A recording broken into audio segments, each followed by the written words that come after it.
મિત્રો, આ અગાઉની પરીક્ષામાં પૂછાયેલ પ્રશ્ન છે કે એક ટાંકી ભરતા એ પાઇપને 30 કલાક અને બી પાઇપને 45 કલાક લેશે. જો બંને પાઇપ એકસાથે ચાલુ કરવામાં આવે તો કેટલો સમય લાગે એમ.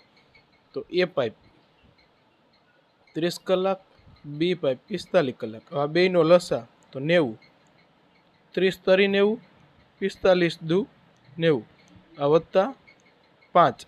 તો બસ આ 90/5 તો 18×5 = 90.